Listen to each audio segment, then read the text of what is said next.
Auzubillahiminasyaitonirrajim. Bismillahirrahmanirrahim. Wassalatu wassalamu ala Rasulillah wa ala alihi wa sahbihi wa man wala. Rabbi shrahli sadri wa yassirli amri wahlul 'uqdatam min lisani yafqahu qawli. Allahumma rabbana atina fid dunya hasanah wa fil akhirati hasanah wa qina adzabannar. Rabbana atina min ladunka rahmah wa hayyi lana min amrina rasyada. Wa sallallahu ala sayyidina Muhammad wa ala alihi wa sahbihi wa sallim tasliman katsira. Assalamualaikum ibu-ibu, bapak-bapak, pengajian. Insya Allah hari ini kita akan membahas topik mengenai jejak langkah Nabi Muhammad SAW.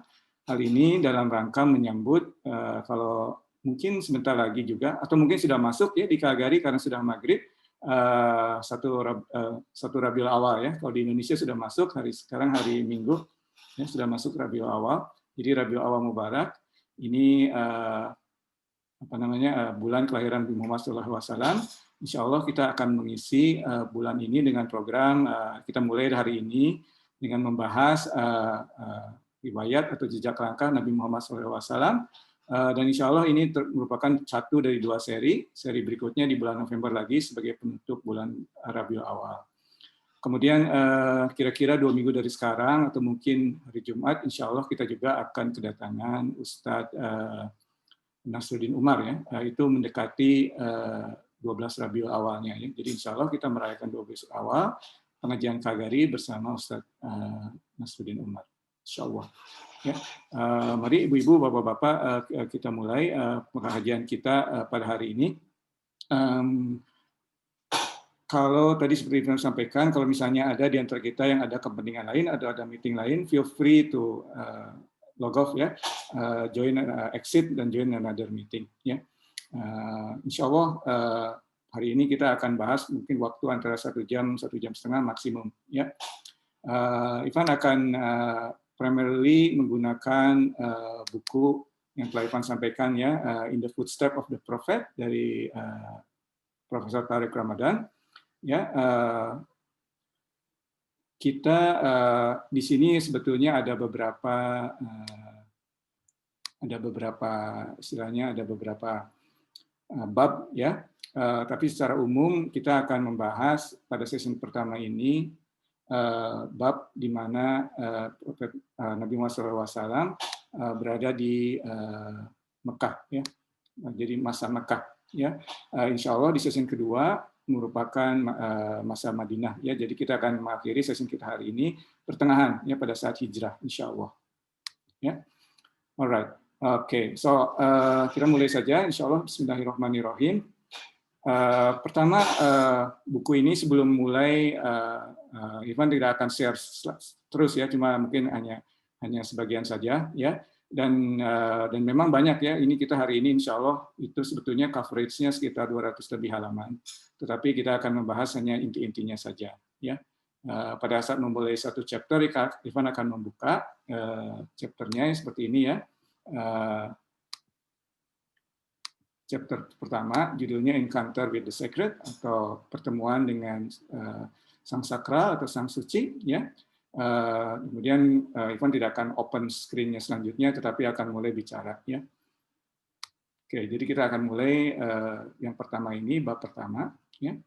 Bab pertama ini ibu-ibu, bapak-bapak, ini belum memulai langsung kajiannya sendiri mengenai riwayat Nabi Muhammad, tetapi Profesor Tariq Ramadan ingin memberikan sedikit istilahnya pembukaan ya. Pembukaannya itu apa? Pembukaannya itu mengenai hubungan antara Nabi Muhammad SAW dengan nabi-nabi sebelumnya, baik dari sisi ajaran maupun dari sisi keluarga. Ya, kalau dari sisi ajaran, tentunya kita mengetahui bahwa sejak Nabi Adam alaihissalam hingga Nabi Muhammad ajarannya tetap sama, yaitu ajaran tauhid.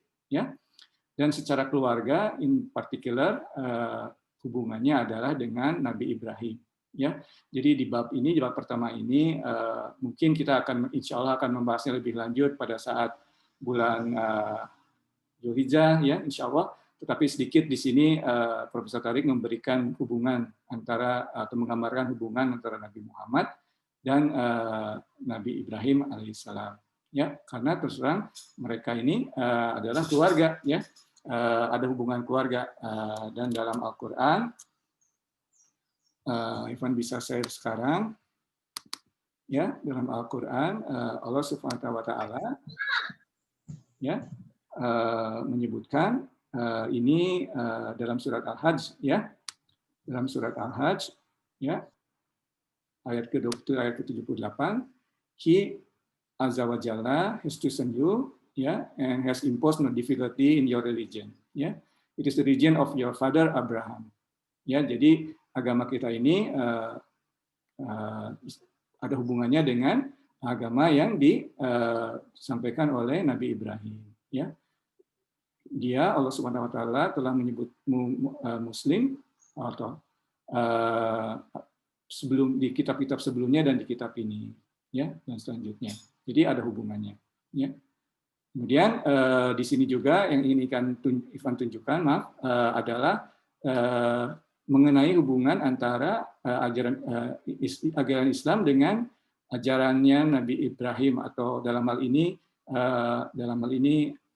doanya Nabi Ibrahim menurut kitab Genesis, ya. Kitab Genesis ini adalah satu kitab yang digunakan oleh umat Kristen dan umat Yahudi, ya, Perjanjian Lama, ya. Di sini disebutkan di kitab Genesis, ya, as for Ismail, I have heard you, behold, I will bless him and I will make him a great nation. Ya, Ismail itu Nabi Ismail, ya, Nabi kita, Nabi Ismail alaihissalam, disebutkan dalam kitab Genesis, I will make him a great nation, ya. Dan di Quran, ya, dan selain itu juga mengenai Nabi Ismail, di sini dalam kitab Genesis disebutkan mengenai kisahnya dengan Hagar, ya. Kita mungkin tidak akan membahasnya lebih lanjut ini, tetapi dalam Al-Quran sebagai perbandingannya dengan kitab Genesis ini, ya, di sini disebutkan, ya, ada ayatnya, ya. Oh my Lord, I have made some of my offspring dwell in a valley without cultivation. Itu di Makkah, by your sacred house, in order, oh our Lord, that they may establish regular prayer. So fill the hearts of some among men with love toward them, and feed them with fruits, so that they may give thanks. Oh our Lord, truly you know what we conceal and what we reveal, for nothing whatever is hidden from God, whether on earth or in heaven. Praise be to God who has granted me in old age Ismail and Isaac, for truly my Lord is he the hearer of the prayer. Ya, ini dalam Al-Quran kisahnya, ya, bahwa Nabi Ibrahim alaihissalam mengucapkan terima kasihnya kepada Allah Subhanahu wa Ta'ala dalam doa setelah diberikan Ismail dan Ishak pada usianya yang tua, ya, yang sudah tua. Ya, jadi ada seperti disebutkan tadi, ada hubungan antara agama-agama yang sebelumnya dengan agama Islam, ya. Kemudian di sini sebagai pembukaan, topik lain yang ingin Profesor Tariq sampaikan lebih lanjut adalah mengenai cobaan atau ujian yang dihadapi oleh Nabi Ibrahim, dan apa maksudnya Profesor Tariq menyebutkan ini sebagai pembukaan, karena dalam kisah Nabi Muhammad kita akan melihat lebih jauh banyak sekali cobaan-cobaannya, ya. Dan di sini Profesor Tariq ingin sedikit memberikan pembukaan, ya, bahwa di Nabi sebelumnya pun banyak cobaan, ya. Ya, dalam hal ini kita mungkin akan membahasnya lebih jauh di bulan Zulhijjah, ya. Nabi Ibrahim to experience another trial, ya. Jadi trial pertama tentunya kita tahu bahwa setelah Nabi Ibrahim memiliki Ismail dan kemudian memiliki Ishak, Allah Subhanahu wa Ta'ala meminta Nabi Ibrahim untuk membawa Nabi Ismail dan Nabi Ismail dan Siti Hajar ke Mekah, ya, ke Baka, lembah Baka, ya, ditinggalkan di sana. Dan mereka selamat pada akhirnya. Mungkin kita dalam kisah mengenai haji, ya, kita mungkin akan membahasnya lebih jauh. Tapi ada kecobaan yang kedua, yaitu untuk mengorbankan anaknya, ya.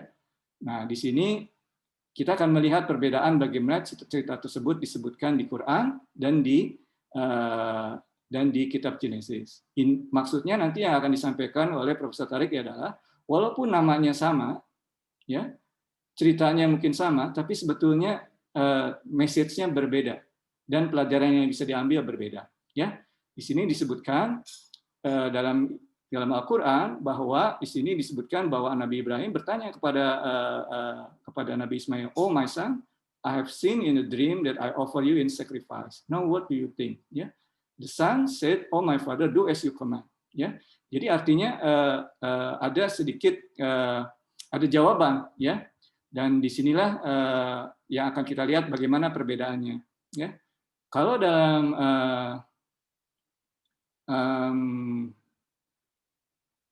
di dalam kisah di Genesis, tentunya kita mengetahui bahwa dalam Kristen, yang agama Kristen, yang dikorbankan itu adalah Nabi Isa, Isaac, ya. Dan di sini disebutkan, take your son, your only son Isaac, whom you love, and go to the land of Moriah, ya, dan seterusnya dan seterusnya. Kemudian ada pertanyaan dari Nabi Isa, ya, alaihissalam, "My father, here I am, my son." Isaac, "Behold the fire and the wood, but where is the lamb?" Ya, tanya, mana kambingnya? Abraham said, "God himself will provide the lamb for a burnt offering, my son." So they went both for them together. Dan tidak disebutkan bagaimana kelanjutannya, bahwa apakah Nabi Ishak disembelih atau dikorbankan, ataupun diselamatkan, tidak jelas, ya. Jadi di sini kalau diambil katakanlah dikorbankan, ya, dan terlihat bahwa Nabi Ibrahim terkesan sendirian menghadapi cobaan. Tetapi dalam ajaran Islam tidak sendirian, karena sebelumnya misalnya Siti Hajar sendiri ridho untuk ditinggalkan di Mekah. Kemudian Nabi Ibrahim juga ridho untuk dikurbankan, ya. Nah, walaupun pada akhirnya Allah SWT membebaskannya. Tetapi di sini bisa melihat dalam ajaran Islam kita tidak pernah sendiri, ya.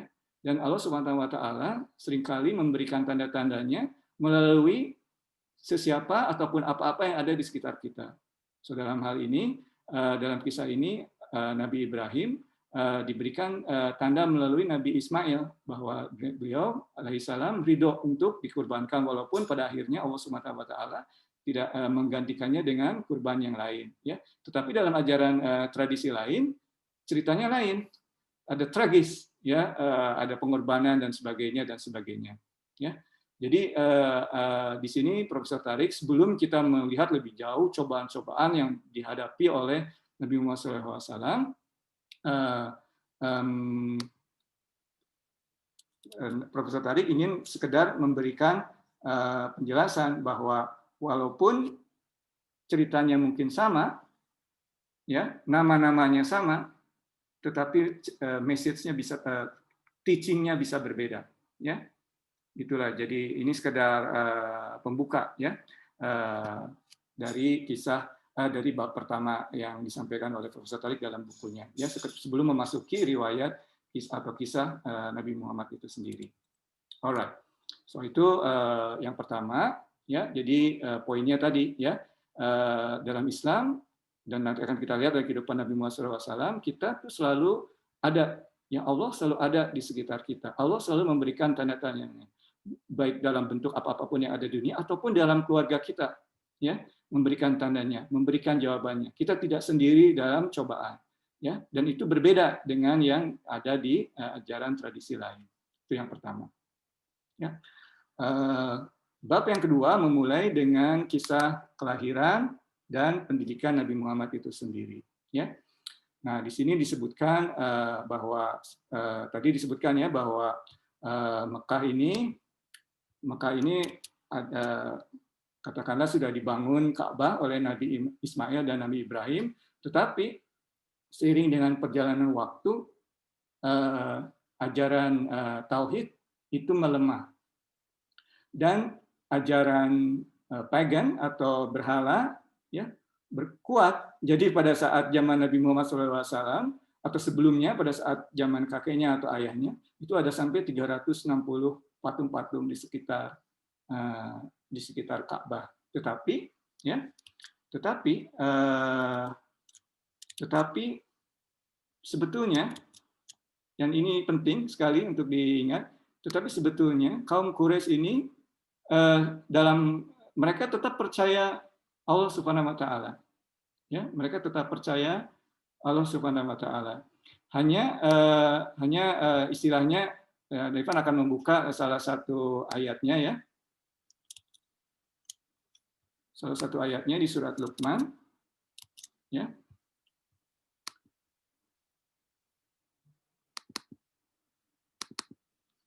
Ya, surat Luqman ayat ke-25 ya. Ba'da'udzubillahi minasyaitonirrajim. Wala in sa'altuhum man khalaqas samawati wal ard la yaqulunna Allah qulil hamdulillah bal aktsaruhum la ya'lamun ya. Dan sesungguhnya jika engkau Muhammad tanyakan kepada mereka, kepada kaum Quraisy dalam hal ini ya, itu konteksnya, tetapi tentunya ayat ini berlaku hingga saat ini. Siapakah yang menciptakan langit dan bumi? Tentu mereka akan jawab Allah. Katakanlah segala puji bagi Allah, tetapi kebanyakan mereka tidak mengetahui. Jadi, seiring dengan perjalanan waktu, memang Mekah ini menjadi pusat istilahnya berhala, ya. Tetapi sebetulnya dan patut kita hati-hati, mereka sebetulnya masih percaya kepada Allah. Tetapi ada Tuhan-Tuhan lain yang mereka satukan dengan Allah. Kita sekutukan dengan Allah. Dan ini pelajarannya. Berbahaya ya. Jadi kaum Quraisy ini sebetulnya percaya kepada Allah, tetapi ada hal-hal lain. Jadi ajarannya adalah kita sebetulnya Nabi Muhammad ini mengajarkan kepada mereka untuk kembali kepada ajaran yang sebelumnya, yaitu yang disampaikan oleh Nabi Ibrahim dan Ismail. Dan tentunya tidak semua kaum Quraisy itu seperti itu. Ya. Di antara mereka ada yang disebut hunafa ya dalam Al-Quran. Dan salah satu yang hunafa di Mekah ini dan kemudian nantinya akan tampil ya dalam sejarah yang akan kita bahas adalah Waraqah ibn Naufal.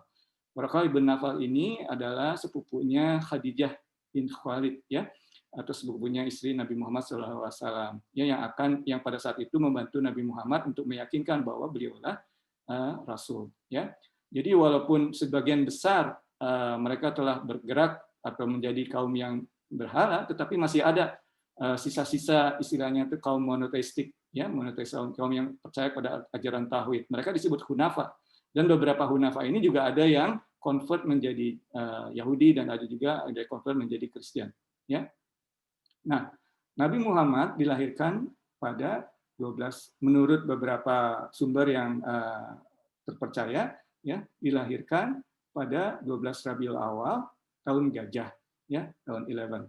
Itu sekitar tahun 570 ya. Nah, tahun Gajah ini mungkin Bapak-bapak Ibu-ibu ingat ya kenapa disebut tahun Gajah ya? Karena itulah tahun di mana ada serangan kaum Nasrani dari Yaman ya dengan rajanya Abraha ya. Dan kenapa mereka menyerang Ka'bah? Karena mereka iri. Mereka nih kaum Kristen di Yaman, mereka bikin atau membangun gereja yang sangat megah, tetapi kok orang-orang yang penuh itu malah Ka'bah ya, berhala. Dan kemudian raja Kristen ini dari Yaman, Abraha akan menyatakan oke, saya akan menyerang, akan istilahnya meratakan Ka'bah ya. Dia sana dengan pasukan gajah ya, pada saat itu tidak banyak gajah ya, jadi gajah ini didatangkan dari Afrika karena kaum Kristen di Yaman ini punya hubungan atau memiliki hubungan dengan kaum Kristen di Abyssinia atau di Ethiopia ya. So mereka datang ke sana dengan pasukan gajah ke Ka'bah, dan di sepanjang jalan menyerang kiri kanannya seperti biasa. Dan dalam penyerangan kiri kanan itu sebelum mencapai Ka'bah, Raja Abraha ini sempat mengambil 200 camel milik kakek Nabi Abdul Muthalib. Ya. Nah, di sini ada cerita yang menarik. Kemudian Abdul Muthalib merasa, wah, kenapa camel saya diambil? Kemudian dia ingin berbicara dengan Abraha. Jadi saat Abraha beristirahat dalam peperangannya, dia meminta untuk bertemu dengan Abraha. Nah, Abraha mengizinkannya karena ini adalah salah seorang pemimpin kaum Quraisy. Tetapi pada saat melihatnya ternyata karena ini Abdul Muthalib ini disebutkan atau diriwayatkan memiliki wajah yang sangat tampan, ya. Sehingga walaupun dia datang, tiba-tiba raja itu pun malah oke, kita bicara ya, karena sangat terkesan dengan wajahnya dan sangat terkesan dengan kewibawaannya. Bertanya apa maumu, ditanyakan oleh Raja Abraha, ya. Abdul Muthalib itu bilang, saya mau kamel saya. Kemudian Raja Abraha sangat kaget. ini orang kan seperti apa ya katanya. Saya akan menyerang rumah peribadatan kamu dan kamu yang pikirkan hanya camel kamu 200 camel. Dan Abdul Muthalib menjawab, oh saya tidak peduli sama yang ini karena Ka'bah ini ada pemiliknya, ada Tuhannya dan dia akan menjaganya. Saya tidak perlu menjaganya, ada yang akan menjaganya. Tetapi camel itu saya yang penjaganya, saya Robnya. Maka saya minta camel saya. Itu jawabannya. Dan Raja Abraha ini sangat marah dan akhirnya menyerangnya ya. Dan menyerangnya itu seperti kemudian diriwayatkan dengan surat ya tabat yada surat Al-Fil maaf ya di situ surat Al-Fil ya, jadi Toron Ababil ya, jadi gajah-gajah itu dan juga pasukannya itu maaf sampai dimakan oleh satu jadi ada burung Toron yang memegang batu ya, batunya itu seperti dilemparkan kepada para gajah itu dan juga para tentara Abraha, dan mereka kulitnya rusak ya, dan mereka terpaksa harus sakit dan kembali ke Yaman, dan Abraha sendiri meninggal di Yaman sangat mengerikan ya kondisinya pada saat meninggalnya. Nah itulah tahun di mana Nabi Muhammad SAW dilahirkan, tahun ya kita pernah mendengar tahun gajah atau 570 ya. Nabi Muhammad berasal dari Banu Hasim, ya, di sisi keluarganya, ayahnya bernama Abdullah, ya, ibunya bernama Aminah, ya, kakeknya yang barusan kita sebutkan bernama Abdul Muthalib, ya. Nabi Muhammad ayahnya berangkat ke Yathrib ke Madinah pada saat Aminah hamil 2 bulan, dan Abdullah meninggal dalam perjalanan ke Yathrib. Ya, di Yathrib ini di Madinah ini banyak demam ya. Jadi dia meninggal. Jadi Nabi Muhammad ini sebelum dilahirkan sudah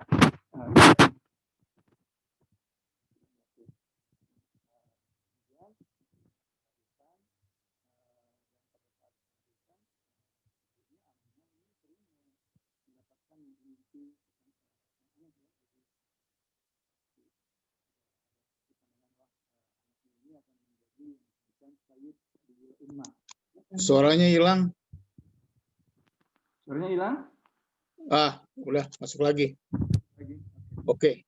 Alright. So, ya, jadi ingin disebutkan bahwa akhirnya dilahirkan tanpa ayahnya karena ayahnya meninggal saat Nabi Muhammad SAW berusia saat kandungannya berusia 2 bulan. Ya. Nah, kemudian, ini kita tahan dulu di sini ya. Ingat ya bahwa dia yatim ya, SAW. Ya, ini adalah sebetulnya pendidikannya juga ya. Kita akan sampai pada ajaran ini. Kemudian yang kedua, seperti customnya atau kebudayaan Arab pada saat itu, ya, apabila melahirkan anak, mereka cenderung untuk dititipkan di gurun ya bersama kaum Beduin.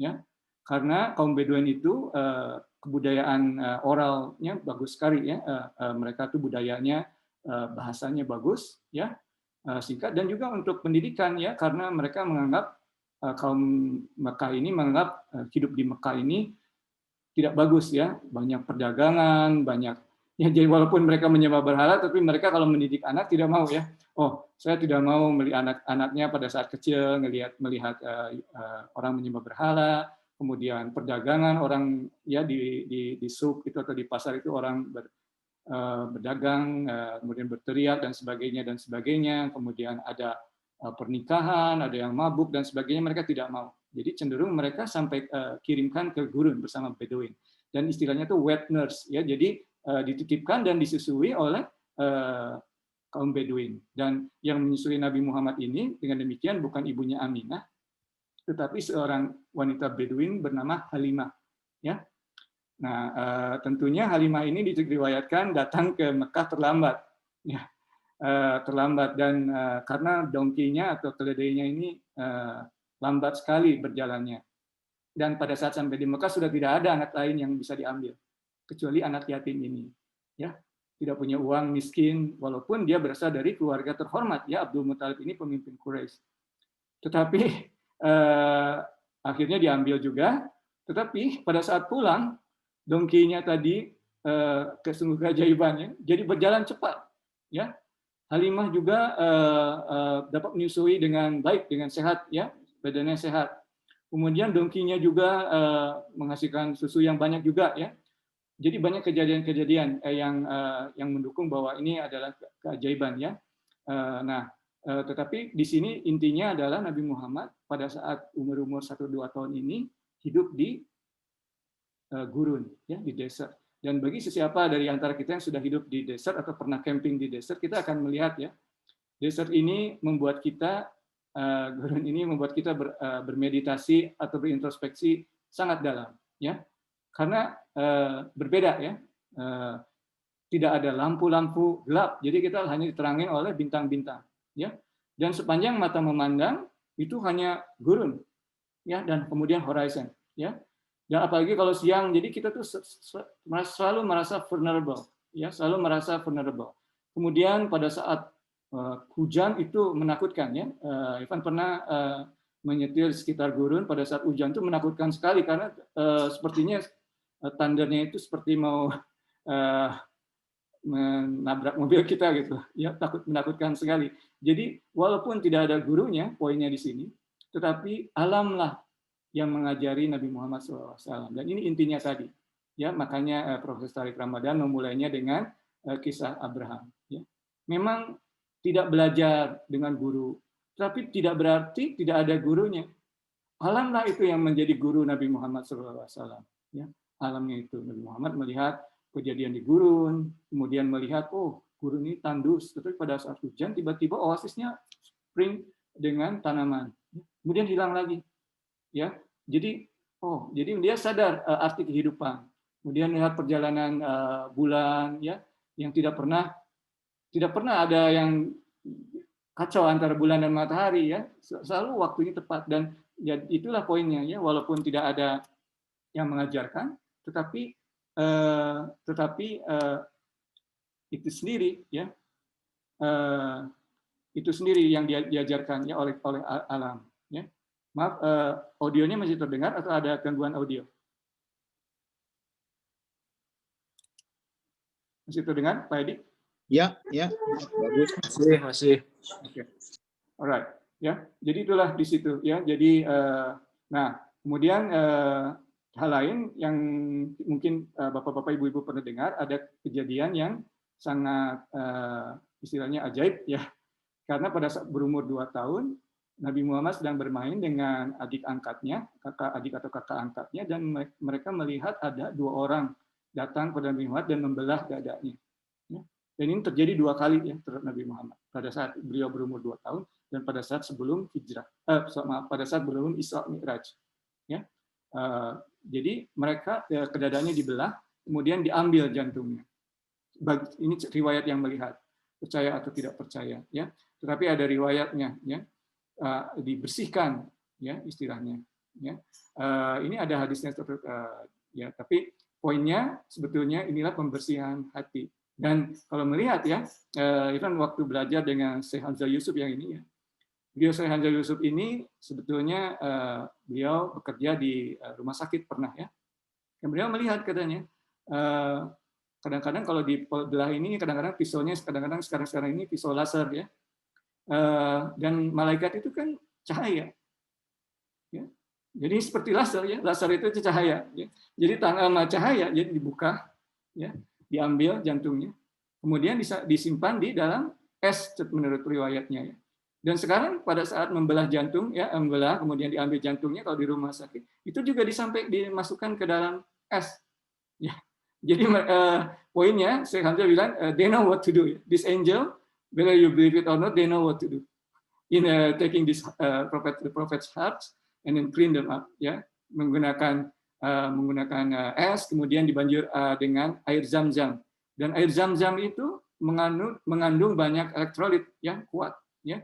Dan sekarang pun kalau ada orang yang diambil jantungnya, itu pun selain disimpan dalam es juga dibanjurkan oleh air cairan elektrolit, ya, yang banyak kandungan magnesiumnya, ya, sama seperti air zam-zam. Jadi pada saat itu Syekh Hamzah Yusuf melihat, oh, Mirip juga dengan kisah Nabi Muhammad SAW pada saat dibelah, ya. Malaikat itu cahaya membelah, kemudian disimpan dalam es, sama seperti prosesnya sekarang, dan juga diberikan air elektrolit, ya. Jadi sebetulnya tidak jauh itu prosedur bedah yang dilakukan oleh para malaikat pada saat itu, ya. Itu memang riwayat, ya, itu bukan di Quran, bukan, tapi ya kemudian hadisnya memang ada, tapi ya istilahnya itu bukan akidah, ya, tetapi banyak disampaikan dan mungkin benar, ya, mungkin benar adanya. Oke, itu kejadian di desert, ya, seperti kita sampaikan tadi, ya. Ya, jadi poinnya di sini adalah walaupun tidak ada yang mendidik, tetapi alamlah yang mendidik, dan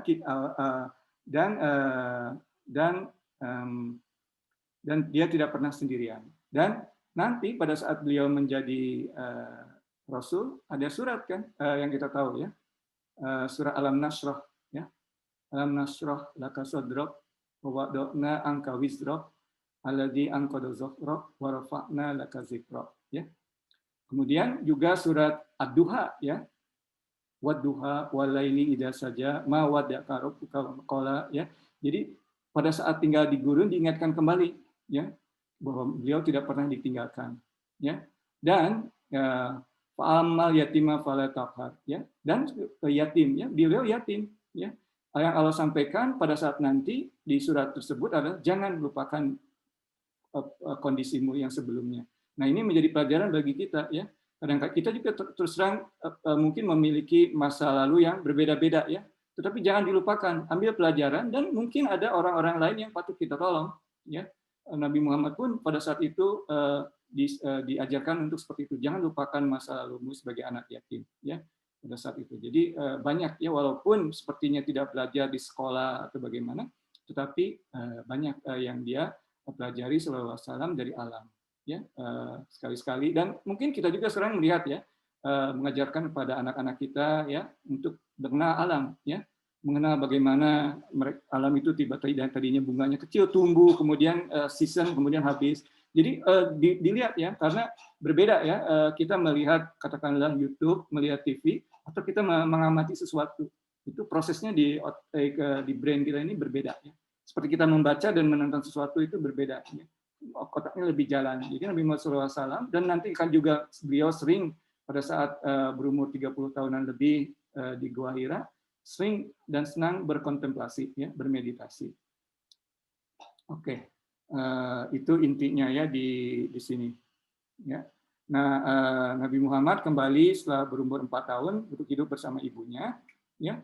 Kemudian pada umur 6 tahun ibunya ini ingin membawa Nabi Muhammad ke Yathrib, ke Madinah, ya, karena ada keluarganya di Madinah, ya, ingin menyampaikan mungkin keluarga besarnya, karena di Mekah ini beliau hidup sangat miskin, mungkin ibunya ingin membawa untuk menunjukkan pada keluarga besarnya.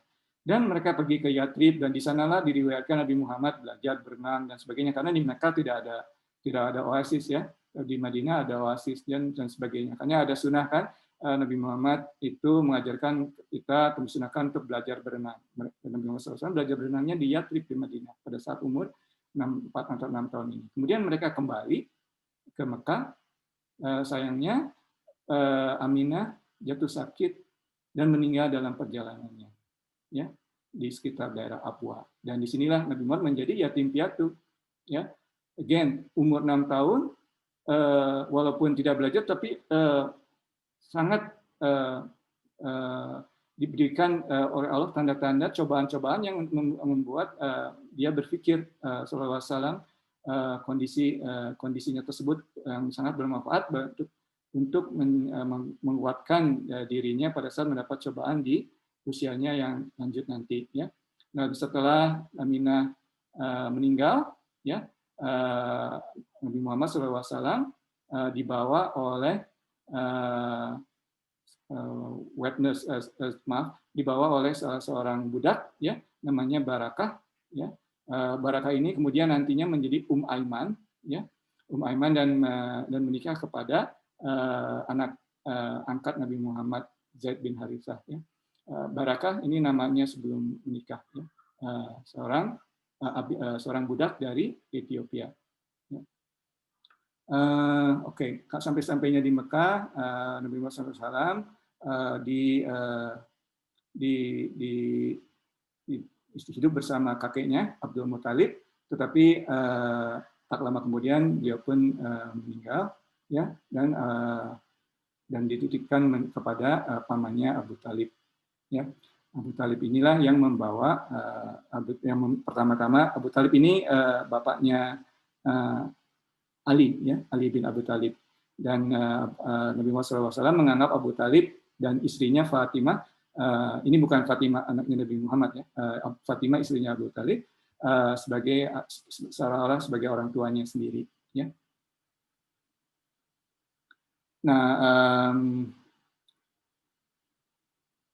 terakhir di bab ini Nabi Muhammad ada satu hal lagi, ya, Nabi Muhammad ini kan jadinya miskin, ya, dan pada umur 10 tahunan, 12 tahunan waktu itu Nabi Muhammad ini istilahnya tuh harus mencari uang sendiri, dan dia menjadi gembala. Dan Nabi Muhammad pada saat nantinya mengatakan pada sahabatnya, tidak ada satupun nabi yang tidak pernah menjadi gembala. Dan di sini kita melihat, ya, gembala ini shepherd, ya, ada 3 karakteristik, ya. Pertama, atau beberapa karakteristik, 4 mungkin, ya. Pertama, dia kontemplatif, ya, solitude, karena selalu sendiri, ini banyak, ya, seperti banyak umatnya dan dia sendiri. Kemudian sabar, ya, kontemplatif, dan dia matanya selalu watchful, ya. Itulah, jadi again, walaupun tidak belajar formal, tetapi disitulah Nabi Muhammad SAW belajar, ya, berdasarkan alamnya, ya, dan kondisinya. Oke, ya, kita akan memasuki bab berikutnya, yaitu bab ketiga, title-nya Personality dan Spiritual Quest, ya. Nah, di sini adalah istilahnya tuh umur Nabi Muhammad sekitar teenager, ya, 12 tahun pada saat beliau mulai ikut serta dalam komersial dealing ke Syria, ya. Nah, ada cerita mungkin ibu-ibu bapak-bapak pernah dengar Bahira, ya, seorang monk, ya, Bahira. Ya. Nah, Bahira ini istilahnya seperti seorang Christian monk, ya, di Busra di Syria, ya. Dia melihat karavan Nabi Muhammad SAW dari itu selalu istilahnya tuh dilindungi oleh awan, ya, tidak pernah kepanasan, ya. Nah, dia tuh amazed, ya, oh, aneh, ya, ini dilindungi. Terus akhirnya dia tolong, ini jarang dilakukan oleh monk, ya, tapi dia panggil, tolong mereka masuk, ya, diajak makan gitu loh, diajak makan, kemudian ditanya, sebetulnya ada kisahnya, Nabi Muhammad pada awalnya itu disuruh menjaga camelnya, ya. Jadi Bahira, mana anak, sepertinya ini kamu belum semuanya datang ke pesta ini atau ke jamuan ini. Oh, ada satu memang sedang menjaga. Ya, justru saya ingin ketemu Nabi. Kemudian didatangkan, kemudian monk itu melihat Nabi Muhammad SAW, kemudian dia langsung bertanya, karena monk Christian monk ini tahu tanda-tandanya, tanda-tanda datangnya Nabi. Dia bertanya kepada Nabi Muhammad, boleh saya melihat punggung kamu? Ya. Karena di Nabi Muhammad SAW itu di punggungnya ada tanda, istilahnya khatam Nabiya. Jadi disitulah kemudian boleh saya melihat punggung kamu? Boleh, diperlihatkan. Kemudian Bahira melihat, oh, inilah yang dijanjikan. Ya, inilah Nabi. Dan pada saat itu Bahira menyatakan pada Abu Talib, jaga anak ini, ya. Sekarang semua orang mencintai dia, tapi pada saatnya nanti semua orang akan membenci dia, ya, karena ajaran yang disampaikannya. Ya, jadi itulah kisah satu insiden, ya, bersama seorang monk Bahira. Pada saat itu Nabi Muhammad kira-kira berumur 12 tahun, ya. Kemudian Ivan juga pernah menyampaikan kepada beberapa jamaah kita, ya, pengajian kita, bahwa kejadian berikutnya adalah pada umur 12 tahun ini ada Nabi Muhammad ini ikut serta dalam suatu meeting, ya, suatu meeting bersama pemuka-pemuka Quraisy, ya. Meetingnya Hifl al-Fudul, the Pact of the Virtues, ya. Pak ini fakta ya, seperti fakta Warsawa, mungkin di sejarah kita pendengar ya, fakta Warsawa segala macam ya. Jadi misalnya aliansi ya. Hifdhul Fudul ini adalah suatu fakta yang disampaikan oleh kaum Quraisy karena mereka melihat kaum Quraisy ini kan kondisinya jahiliyah ya. Jadi banyak perang, banyak kalau ada orang asing itu di istilahnya itu diopres ya, yang datang yang tanpa pelindung itu banyak diopres. Jadi pada saat itu background-nya itu ada pedagang dari Yaman yang dizolimi istilahnya. Tetapi saking dizoliminya, beberapa orang dari pemuka Quraisy merasa bahwa this is not right, ya, kita tidak boleh seperti ini. Kemudian beberapa dari mereka, tidak semua, beberapa dari mereka membuat perjanjian, ya, bahwa kita tidak boleh mengopres orang-orang yang tidak, walaupun mereka ini tidak memiliki pelindung, ya, karena di zaman jahiliyah ini sistemnya itu perlindungan, ya, jadi tidak ada, walaupun nanti kita akan belajar, walaupun banyak yang ingin istilahnya itu menyakiti Nabi Muhammad, tapi dalam beberapa hal mereka tidak bisa karena Abu Thalib menyatakan saya melindunginya, ya. Jadi kalau ada pelindung itu orang tidak akan mengganggu, ya. Tetapi orang asing yang datang ke Makkah tidak ada pelindungnya dan diganggu. Dan inilah yang fakta ini. Dan Nabi Muhammad sangat terkesan sampai pada saat beliau menjadi Rasul nanti menyatakan bahwa pada saat waktu kecil saya hadir di meeting bersama Abdullah bin Judan, ya, dan membahas masalah ini, ya, the pact of virtues, ya. Dan beliau sangat terkesan dan menyatakan bahwa saya tidak akan menukar pengalaman saya ini walaupun saya diberi 100 unta merah, ya, yang sangat mahal unta merah itu. Ya. Dan kalaupun sekarang ini dalam Islam saya diminta untuk menandatangani perjanjian ini, maka saya akan menandatanganinya. Ya. Nah di sini Profesor Tariq ingin menyampaikan bahwa pelajarannya itu bahwa keadilan dan membela kaum yang tertindas itu merupakan prinsip yang universal. Ya. Dan Islam mengakuinya. Nah, Islam poinnya bukan Islam belajar dari ini, tapi mengakui bahwa ini adalah prinsip yang universal. Ya, itu satu. Kedua, prinsip universal ini tentunya ditandai oleh orang-orang yang politeis, ya. Tetapi di sini kalau prinsipnya dasarnya benar, tidak ada salahnya untuk ikut serta. Walaupun yang menginisiasi ataupun yang menandatanganinya atau yang memverifikasinya orang-orang yang politeis, ya. Di situ juga poin yang kedua. Ya. Poin yang ketiga juga menyebutkan bahwa di sini kita ini kadang-kadang perjanjian ini valid kalau sesama Muslim. Ya, itu bukan begitu ya. Jadi kita berjanji walaupun dengan non Muslim tetap perjanjian itu valid, ya. Jadi bukan perjanjian itu valid atau etika kalau dilakukan sesama Muslim, tidak. Ya, walaupun tidak bersama Muslim dengan prinsip yang intinya tadi universal, perjanjian itu valid, ya. Ya, sebetulnya ada juga satu lagi di sini mungkin bahwa Islam itu tidak tertutup, ya. Jadi tidak melulu sesuatu itu harus berdasarkan ajaran yang disampaikan oleh, terutama kita hidup di masa sekarang, ya. Tetapi ada juga kadang-kadang sumber-sumber yang bukan dari agama Islam, tetapi prinsipnya universal. Dan Islam akan mengambilnya seperti kita lihat, ya, nanti perkembangan agama Islam ada filosofi, ada matematika dan sebagainya yang para umat Islam belajar dari umat lain dan mengembangkannya. Jadi Islam is not a closed universe, ya. Jadi kita tuh bisa mengambil dari ajaran lain, ya. Kemudian hal lain juga pada masa muda Nabi Muhammad, sekitar umur 20 tahun, kita sudah mendengar, ya, Nabi Muhammad ini dijuluki As-Sadiq Al-Amin, ya, the truthful and the trustworthy, ya, the truthful and the trustworthy. Dan pada saat itu Nabi Muhammad SAW mendapat perhatian dari Khadijah, ya, seorang pedagang di Mekah, seorang wanita pedagang di Mekah.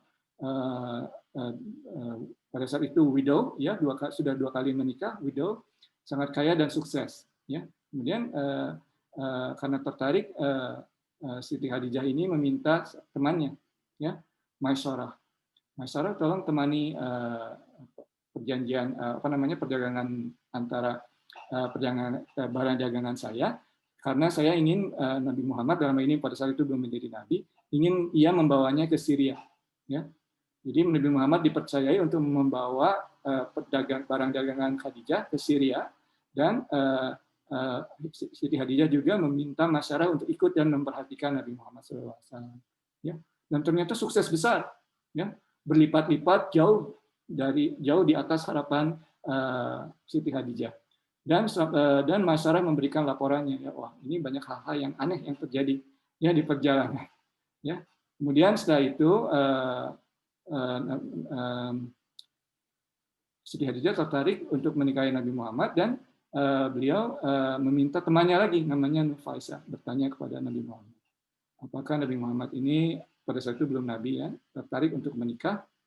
Kemudian mengatakan bahwa beliau tidak memiliki uang untuk menikah, ya, walaupun sudah merasa mungkin tertarik untuk menikah. Kemudian Nufaisah ini bertanya, bagaimana kalau menikah dengan Khadijah? Kemudian Nabi Muhammad menjawab, wah Khadijah itu tentunya sangat baik dan sebagainya, tetapi saya tidak mampu. Dan Nufaisah berkata kepada Nabi Muhammad, don't worry, saya akan coba.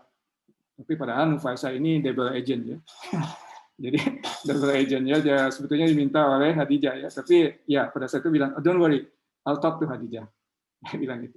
Akhirnya pada double agent, Khadijah kembali dan akhirnya dipanggil, kemudian ada acara keluarga dan mereka menikah. Pada saat itu menurut riwayat Nabi Muhammad berusia 25 tahun dan Khadijah berusia 40 tahun. Ya, ada juga yang menyatakan bahwa Khadijah lebih muda dari 40 tahun, tapi itu bukan poinnya, ya. Yang jelas umurnya berbeda, derajatnya juga berbeda, dan pada saat itu terus terang aja dalam kondisi masyarakat Arab itu sangat aneh, ya, karena wanitanya yang mengajak menikah, ya. Jadi Islam tuh boleh dibilang benar-benar pada saat itu walaupun belum ada ajaran Islam, tapi benar-benar sekali istilahnya tuh sepertinya benar-benar membawa perubahan, gitu, ya. Itu satu, ya. Jadi Khadijah namanya Khadijah binti Khuwailid, dan seperti kita tahu Khadijah Nabi Muhammad bersama Khadijah memiliki 6 orang anak, ya. 6 orang anak. Anak yang pertama namanya Qasim. Makanya Nabi Muhammad itu kunyanya Abul Qasim.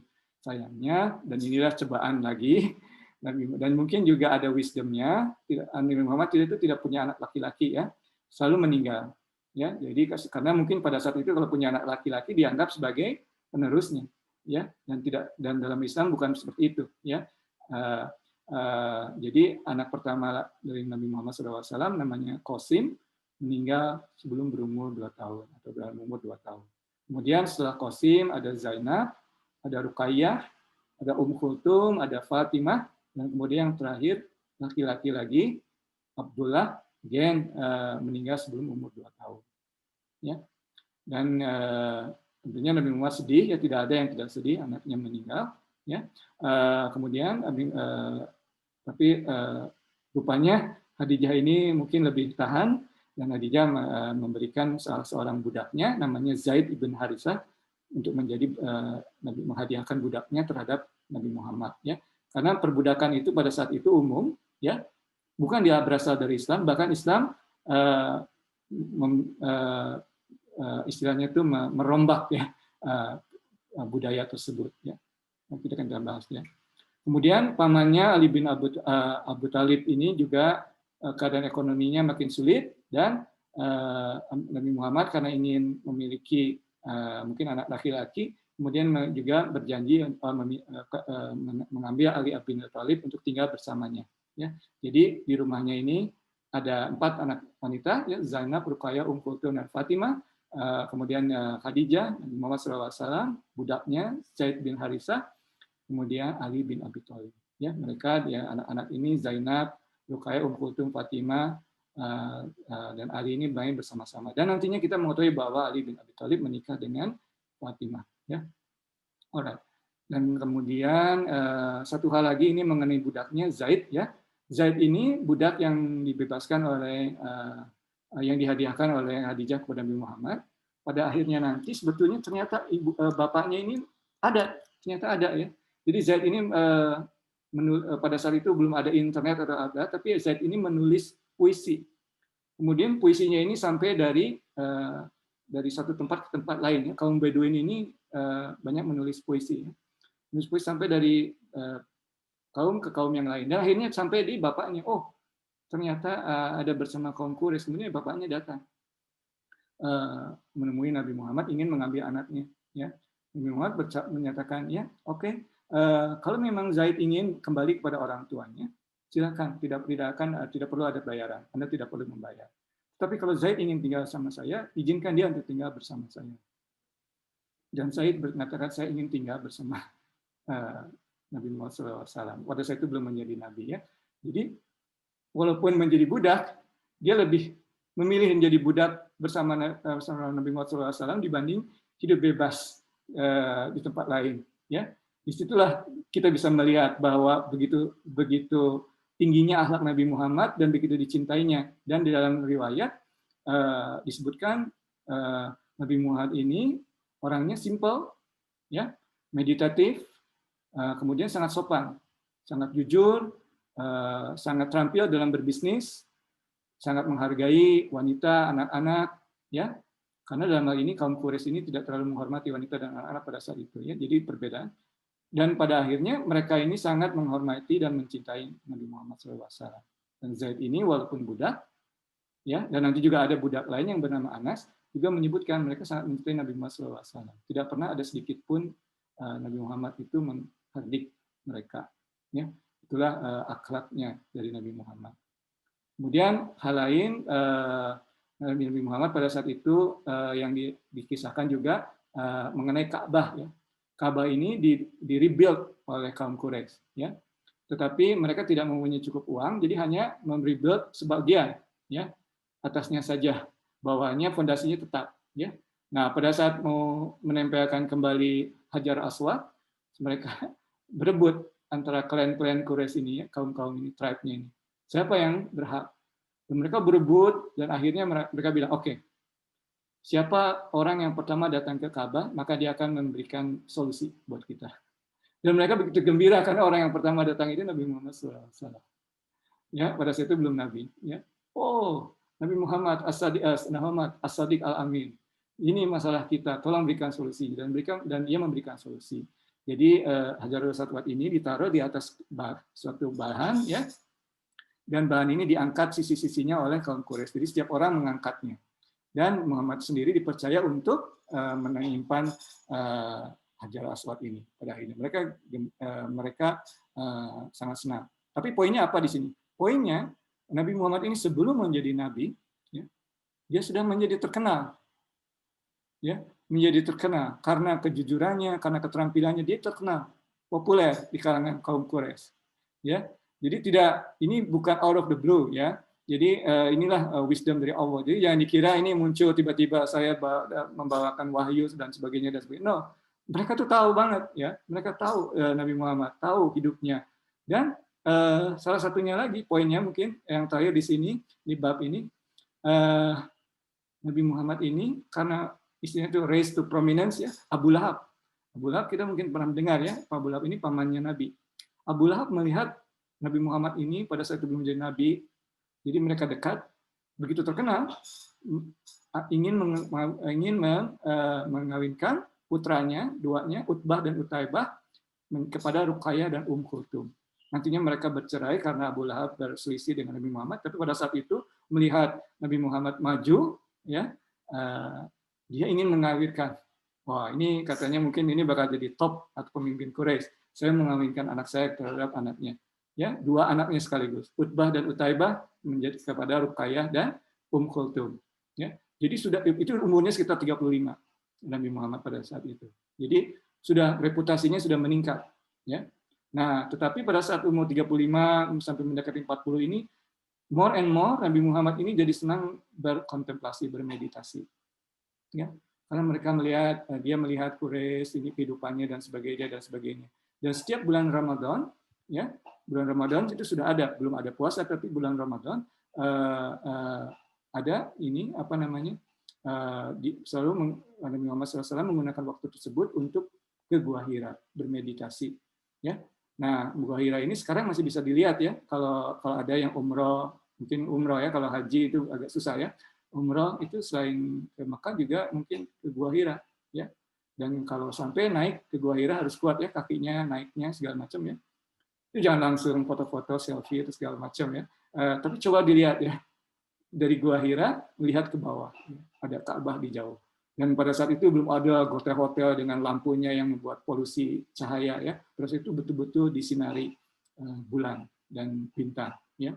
Jadi begitu kalau kita merasakannya ya, jadi bermeditasi, melihat pandangan jauh, ada bulan ya bergerak, kemudian ada bintang dan sebagainya ya. Itulah kondisi yang dialami Nabi Muhammad dari umur 35 dan sampai pada akhirnya pada umur 40 tahun jadi sekitar 5 tahun berturut-turut ya. Pada saat naik ke Gua Hira itu Nabi Muhammad mendengar suara, "Assalamualaikum ya Rasulullah." Dan dia kaget. Itu adalah suara Jibril ya. Nah, itulah jadi sekarang kita akan memasuki bab selanjutnya. Ya, bab selanjutnya bab selanjutnya revelation and knowledge ya. Jadi kita telah sampaikan tadi ya. Jadi revelation, jadi kita sudah sampai pada Nabi Muhammad di Gua Hira ya. Nah, ya seperti kita ketahui ayat surat yang pertama adalah surat Al-Alaq ya. Iqra ya. Bismi rabbikal ladzi khalaq, khalaqal insana min 'alaq, wa rabbukal akram, allazi 'allama bil qalam, 'allama insana ma lam ya'lam. Subhanallahul azim ya. Itu jadi itu. Tapi di sini nah, kita sudah sering bahas ya yang digunakan. Pertama tentunya Iqra. Ya, Iqra baca. Dan Nabi Muhammad menjawab, saya tidak bisa membaca 3 kali berturut-turut. Ya. Memang ada pendapat itu sebetulnya Nabi Muhammad bisa membaca dan sebagainya, tapi kalau Irfan secara pribadi menganggap bahwa Nabi Muhammad itu memang betul tidak bisa membaca. Ya. Tapi itu bukan negatif ya, karena seperti kita sampaikan tadi bahwa kaum Arabia ini dan kaum Bedouin ini oral ya, dan pada zaman itu juga perdagangan tidak harus selalu dengan tulis menulis ya. Ya, jadi mereka bicara. Bahkan sampai saat ini masih ada kaum-kaum atau suku-suku di Afrika yang oral culture ya, tidak tulis, tidak menulis ya. Anyway, ada perbedaan pendapat tapi tidak usah dipertentangkan. Kemudian di sini tentunya kaget ya, dan satu hal lagi, Allah di sini Subhanahu wa taala tidak Iqra bismillah ya, tapi bismi rabbika ya. Rabb di sini seperti dilihat Profesor Tariq Ahmad ini sering atau senang menggunakan terjemahan Rabb sebagai edukator. Ya, saya sampaikan ya, Rabb ini adalah tarbiyah ya. Satu kata dasarnya sama dengan tarbiyah. Kita mengetahui tarbiyah ya. Rabb ini ya, tarbiyah ya. Dan tetapi Allah tidak menyebutkannya sebagai murabbi ya, sebagai orang yang memberikan tarbiyah, tetapi tetap menggunakan Rabb karena seperti kita sampaikan ya, kalau di Amerika justice siapa, chief justice ya, karena dia mengharapkan orang-orang mengharapkan dia begitu adil, saking adilnya disebutkan justice. Sama ini juga, saking seringnya dan tidak pernah lepas mengajarkan, memberikan tarbiyah, sudah tidak disebut murabbi lagi, tetapi disebutkan inilah tarbiyah itu sendiri, Rabb itu sendiri ya. Rabb, Iqra bismi Rabb ya, tidak menggunakan kata Allah. Dan kita melihat ayat-ayat atau surat-surat yang diurutkan pertama kali menggunakan istilah Rabb, tidak Allah ya, karena lebih feminin istilahnya ya. Kalau Allah itu majestic name of Allah ya, majestic name ya, seolah-olah tinggi sekali. Tapi pada saat awal menggunakan kata Rabb karena lebih feminin ya. Ya, kemudian Rabb buka ya, your, seolah-olah berbicara kepada kita. Oke, itu poinnya ya. Kemudian tentunya Nabi Muhammad kaget atau worried, kemudian pulang ya ke istrinya Khadijah ya. Kemudian dengan stres, cover me ya. Terkenal sekali ya istilah ini, zamiluni ya. Dan again seperti halnya Hajar yang menenangkan Nabi Ibrahim, di sini pun Khadijah menenangkan Nabi Muhammad SAW, menjadi tanda Allah menjadi tanda-tanda Allah bagi Nabi Muhammad, memberikan ketenangan. Ya, jadi tidak pernah ada kesulitan yang dalam Islam ini tidak harus dihadapi sendiri. Ya, kalau kita melihat di sekitar kita banyak yang banyak yang menjadi penolong kita. Ya, Khadijah ini disampaikan di sini ya dalam satu riwayat bagaimana menenangkannya, menyebutkan you have nothing to fear, have a rest and calm down. God will not let you suffer any humiliation because you are kind to your kinsfolk, you speak the truth, you help those in need, you are generous to your guests, and you support every just cause. Don't worry, have a rest, calm down. Ya, inilah fungsi di sini istrinya ya. Tetapi in parallel Khadijah juga bertemu dengan second opinion tadi ya, Waraqah ibn Nawfal, ya, seorang Kristen, sepupunya Khadijah. Ya, kemudian setelah menyampaikan itu, ya di sini sebutkan ya bahwa Waraqah ini yakin bahwa inilah Jibril, ya, Supreme Namus, the friend of the secret supreme, ya, yang sampai kepada Moses. Jadi indeed Muhammad is the prophet of our people. Ya, if I'm still alive, God knows I will support you to bring His cause to victory. Dan ada wisdomnya sebetulnya. Waraqah bin Nawfal ini begitu bertemu Nabi Muhammad, ya, dia langsung lama kemudian meninggal. Karena ada wisdomnya.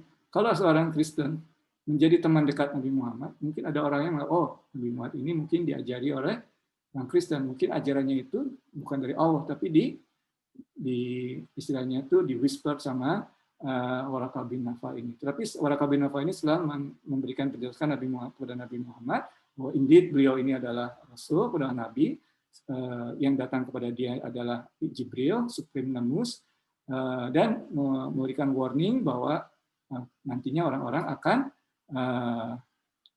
memperlakukannya dia sebagai enemy. Ya, ya, disitulah ya. Jadi Waraqah bin Nawfal itu seperti itu, meninggal setelah tak lama kemudian. Ya. Nah, Waraqah bin Nawfal di sini ada selanjutnya ya. Jadi pada saat ini belum ada ajaran atau panggilan untuk menyampaikan lebih jauh. Ya, tetapi terus ada mendapatkan revelation. Ya, tapi pertama Iqra. Nah itu kalau kita lihat, kemudian di sini tuh Profesor Tariq Ramadan ingin menyebutkan bahwa antara faith kita, ya, itu tuh ada hubungannya dengan knowledge, ya, karena kita diminta untuk membaca, tidak hanya membaca buku, tetapi membaca alam semesta ini. Kemudian tidak hanya membaca terus lolos, ya, tapi membaca terus coba memahami, mengerti, ya. Jadi dalam Islam faith ada hubungannya dengan knowledge. Ya. Kemudian tak lama kemudian ada ayat-ayat lain turun, dan salah satu ayat yang turun berikutnya adalah surat Al-Qalam. Ya, surat Al-Qalam. Surat Al-Qalam ini ya, Nun, ya, by the pen and by that which they write. Ya. Nah, intinya di sini Nun ini. Pada saat kita diminta untuk belajar, membaca dan sebagainya, kita juga diajarkan untuk humility. Mengapa? Karena sampai sekarang ini pun tidak ada yang decisive, ya, tidak ada yang bisa menjelaskan apa artinya Nun, apa artinya Alif Lam Mim, apa artinya Toha. Ada yang mengira-ngira, ada yang menyebut, tapi tidak ada yang mengatakan 100% saya tahu artinya ini. Tidak ada yang tahu. Artinya ilmu kita ada batasnya. Ya, jadi dalam konteks surat-surat yang diturunkan awal, tiba-tiba ada setelah banyak yang surat Al-Alaq, Iqra dan sebagainya, ya. Kemudian ada surat Nun, dan kita tidak tahu apa artinya. Nabi Muhammad sendiri tidak tahu. Ya, jadi faith, knowledge, and humility. Ya, di sini disebutkan ada beberapa ya hal yang baik yang ditulis oleh Profesor Tariq. The dignity of humankind, conferred by knowledge, cannot be devoid of humility of reason, aware of its own limit, and thereby recognizing the necessity of faith. Jadi kita tidak boleh tanpa ada humility of reason, ya, karena kita aware dengan limit kita. Ya. Kemudian di sini disebutkan juga faith, morality, and persecution. Ya, nah, coba mungkin bisa dibuka di sini. Ini bisa disebutkan ya. Ini masih dari surat yang tadi ya, surat Al-Qalam. Verily yours in unfailing reward, and surely you have sublime morals. Ya, khuluqin azim. Ya, dalam bahasa Arab ini khuluqin azim. Jadi moral yang sangat tinggi ya. Nah, dengan arti di sini pelajarannya apa? Faith itu juga moral ya. Hubungan dengan sesama ya.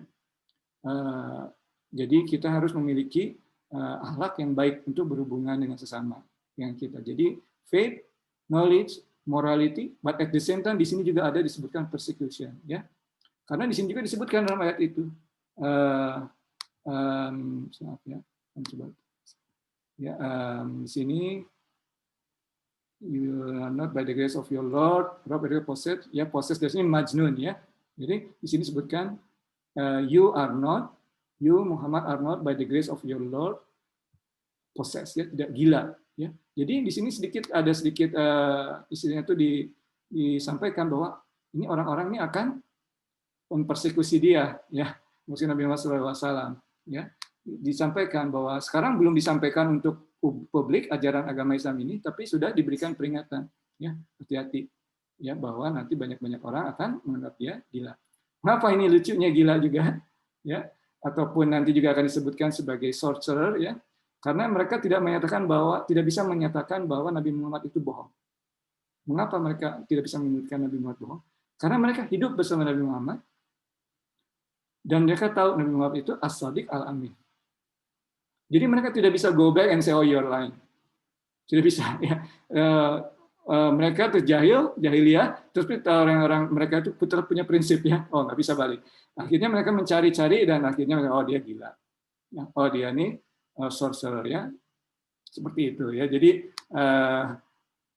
menarik gitu ya, mereka itu kaum Quraisy ini ya. Ini yang kita sebutkan ini masih sebelum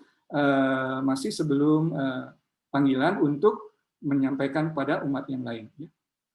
Kemudian Nabi Muhammad itu setelah mendapatkan beberapa risalah tadi ya, ada beberapa waktu tidak mendapatkan wahyu lagi, antara 6 bulan sampai 2 tahun, ada tergantung hadisnya ya, ada yang mendapatkan 6 bulan, ada yang 2 tahun, tidak mendapatkan lagi, dan dia mulai ragu, sallallahu alaihi wasallam, mengapa Allah SWT melupakannya, dan pada akhirnya Nabi Muhammad revelation turun lagi ya, dan seperti kita sampaikan tadi, ayat yang diturunkan pada saat itu adalah surat Duha ya, by the morning light what duha, by the night when it's still walaili ida saja ma wadata rabbuka wa ma qala ya, dan sebagainya ya. Jadi itu tidak melupakanmu ya, your Lord, your revelation, Rabbuka has not forsaken you, ya, tidak melupakanmu, nor is displeased with you, ya. And verily the hereafter will be better for you than a person, ya, dan selanjutnya. Alright, ya, oke. Kemudian berikutnya, ya tadi sudah disampaikan ini, oke. Ya, jadi berikutnya sebelum menjadi perintah untuk menyampaikan pada umat, Nabi Muhammad ini selalu setiap Ramadan belajar bersama malaikat Jibril ya. Sekarang ada gurunya melalui malaikat Jibril ya. Setiap Ramadan membaca ya, little by little, supaya jadi hafal, supaya jadi mengerti ya. Itu terjadi. Nah, kemudian sekarang kita masuk ke chapter 5, the message and the adversity ya. Nah, first conversion seperti kita sudah bahas tadi ya. Yang pertama kali adalah Khadijah. Khadijah itu first convert, juga first women convert, first free woman convert. Kemudian Ali bin Abi Thalib, first male convert. Ya, tapi dia masih anak-anaknya 10 sampai 12 tahun kalau tidak salah. Tapi free, bukan budak. Kemudian Zaid bin Harithah, ini budak ya. Male, masih anak-anak, tapi istilahnya budak ya. Aiman, female, tapi dia budak ya. Jadi masing-masing punya uniqueness ya. Kemudian Abu Bakar, teman baiknya ya, Abu Bakar. Dan Abu Bakar ini surprise namanya sebetulnya bukan Abu Bakar ya. Namanya Abdullah ibn Abi Khulafah ya. Abu Bakar ini justru karena julukannya, karena dia tuh yang awal. Ya, Abu Bakar ini cenderung memberikan konotasi yang awal, ya, karena dia termasuk orang-orang yang awal untuk mengucapkan syahadat. Ya, ya. So the first 3 years only 30 to 40 Quraisy become Muslim, dan mereka seperti kita ketahui selalu bertemu di rumahnya Al-Alqam ibn Al-Alqam belajar bersama-sama. Sekarang kita bahas. Ya, sebelum bahas apa yang mereka bahas, ya, apa yang mereka bahas bersama-sama, ya. Sekarang Nabi Muhammad setelah ini itu setelah beberapa masuk Islam di public call, ya, untuk menyampaikan kepada umat kaum Quraisy, ya. Nah, bagaimana menyampaikannya? Nah, Nabi Muhammad ini memanggil umat Quraisy ini untuk mengikutinya ke Bukit Safa, ya. Kemudian Nabi Muhammad bertanya, kalau seandainya saya menyatakan di balik bukit ini ada tentara lawan yang akan menyerang kita, apakah kamu percaya? Mereka percaya. Tentu kamu tidak pernah berbohong, ya Muhammad. Ya. Nah, dia menjelaskan bahwa saya ini sebetulnya seperti itu, ya, ingin menyatakan bahwa ya ajaran agama ini, ya, bahwa kalau tidak mengikuti Anda semua ini dalam kondisi yang berbahaya, ya, politeis ini dalam konteks akhirat, ya, jadi tidak sukses di akhirat nanti. Dan disitulah angkelnya, pamannya Abu Lahab, yang kita mungkin ingat, ya, Tabbat Yada, ya, suratnya. Disinilah diambil karena dia memang katakan kepada Nabi Muhammad pada saat itu, Tabban laka, woe to you ya Muhammad, is this why you have gathered us here? Dan kemudian dia pergi, ya. Dan Nabi Muhammad mengarrange 2 meeting lagi untuk menyampaikan risalahnya kepada kaum Quraisy, ya. Yang pertama di sini disebutkan dia tidak diberi kesempatan ngomong oleh Abu Lahab. Yang kedua sempat ngomong, tetapi para chief klien kaum Quraisy agak lukewarm, ya, responnya. Kenapa? Karena message-nya ini yang radikal, ya, karena akan menghancurkan strata masyarakat di situ, ya, masyarakat yang politeis, masyarakat yang tribal, itu hancur semua sama dengan prinsip-prinsip agama Islam. Jadi orang-orang yang berkuasa pada saat itu akan merasa terpengaruh, ya, jadi takut gitu loh, kekuasaan mereka hilang seperti Abu Lahab ini. Dan Abu Lahab ini, ya, seperti kita tahu, 2 anaknya menikah dengan 2 anak Nabi, dan pada saat ini mereka nih Nabi meminta kedua anaknya untuk menceraikan Ruqayyah dan Kulthum, ya. Oke, so ada 4 ya yang hal yang sangat dipentingkan. Jadi kalau kita mencoba mendalami atau mencoba menghayati apa sebetulnya yang diajarkan di rumah Al-Alqam bin Al-Alqam ini, ada 4, ya. Pertama, tauhid, oneness of God, ya. Kedua, status of the Quran. Kemudian sholat, prayer, kemudian hari akhir, life after death, ya. Di sini banyak, ya, Ivan akan inikan aja, ya, simpulkan saja, ya. Oneness of God, tauhid, ya. Jadi di sini itu artinya, ya, kalau kita lihat tadi, ya, nama-nama Allah paling tidak, ya, nama-nama Allah. Kemudian Allah selalu ada di mana-mana, ya, omnipresence di sini istilahnya, ya, dan punya berbagai macam nama. Itu sangat penting. Jadi seolah-olah Allah itu ada di mana-mana di sekitar kita, ya. Bukan berarti Allahnya banyak, bukan, tetapi tandanya itu ada banyak di sekitar kita, ya. Dan itu imply bahwa keesaan Allah hanya ada satu, semua ini terjadi hanya karena ada Allah, ya. Karena tanda-tandanya ada di mana-mana. Tidak ada lain selain Allah. Karena semua yang ada di dunia ini tanda-tanda Allah, ya. Tanda Allah disampaikan melalui Khadijah, melalui Zaid, melalui kalau di masa Nabi Ibrahim melalui Hajar, melalui Ismail, ya, melalui bintang-bintang, ya, melalui bulan perjalanannya, melalui oasis yang tiba-tiba hijau setelah hujan, itulah di mana-mana Allah. Jadi di situ melihat, oh, semua tidak ada satu, ini semua menyatakan bahwa tidak mungkin ada banyak Allah, hanya satu, karena tidak mungkin semua ini begitu teratur kalau banyak. Kalau ada banyak politeis, ya, tentu mereka akan bertanding dan tidak pernah ada yang teratur seperti ini, ya. Itu satu, ya, tauhid, ya. Nanti di Madinah, di masa Madinah ini dibahas lagi dengan surat Ar-Rahman ya. Tapi Ar-Rahman ini diturunkan di Madinah ya, bukan di Mekah. Ya, kita sedang membahas Mekah. Kemudian Quran. Nah, Quran ini untuk umat Islam adalah kalamullah, ya, akidahnya. Ini adalah ucapan dari Allah. Ya, mungkin pada saat itu semua orang melihat ya pada saat itu yang pada awal umat Muslim, karena mereka melihat sendiri bagaimana wahyu datang pada Nabi Muhammad, disebutkan kadang-kadang tiba-tiba di saat yang dingin berkeringat. Kadang-kadang ada sahabatnya yang duduk sebelahnya kakinya menjadi berat karena setelahnya itu ada kakinya Nabi Muhammad. Jadi mereka tuh hidup pada saat itu menghayati sendiri karena melihat sendiri. Tetapi untuk kita harus mempunyai keyakinan bahwa Al-Quran itu kalamullah, ya. Bukan, itu tidak seperti umat Kristen dengan kitab sucinya. Karena mereka tidak menganggap itu ucapan Allah, tetapi pelajaran yang diambil oleh penulis-penulis Bible itu dari Yesus. Ya, makanya ada Bible Yohanes, Bible siapa? Ada orang yang bertanya ya, kemudian kalau Bible-nya Yesus yang mana? Ya. Karena ada Bible Yohanes, Bible Markus, yang sebagainya dan sebagainya. Ya.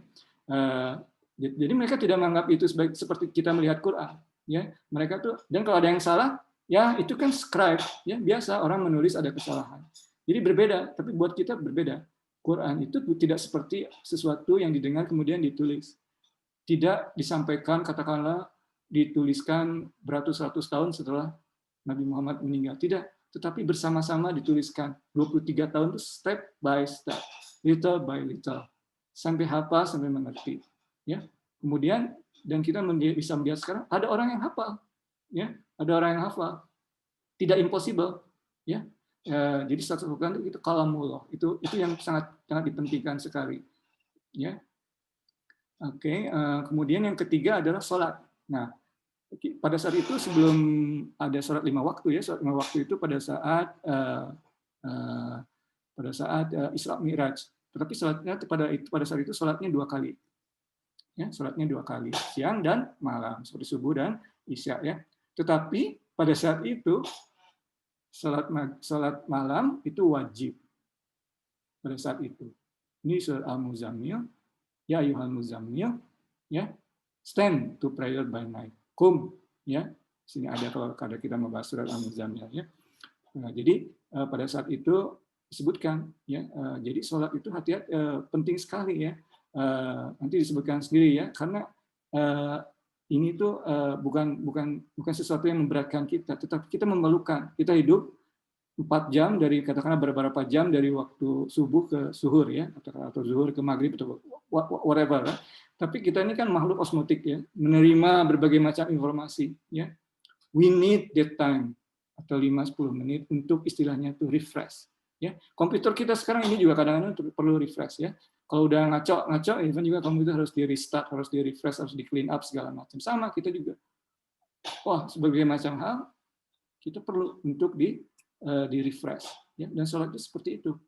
Ya, untuk membuat kita ini ingat dan kemudian dikembalikannya, makanya dimulai dengan Allahu Akbar. Ya, jadi nothing is bigger than Allah. Allahu Akbar. He is the greatest. Ya.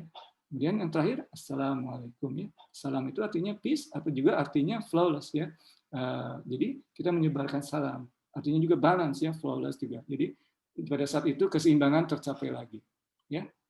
Ya. Dan ingat ya, kita suka Bismillah, Alhamdulillahirabbil alamin. Ya. Jadi pada saat kita sholat, Alhamdulillah. Jadi kita tuh paradigmanya itu bukan selesai sholat, Alhamdulillah. Ya. Alhamdulillah. Kita bisa kembali lagi ke dunia kita, kan ya. Tetapi justru kita alhamdulillah itu pada saat kita bisa sholat, ya.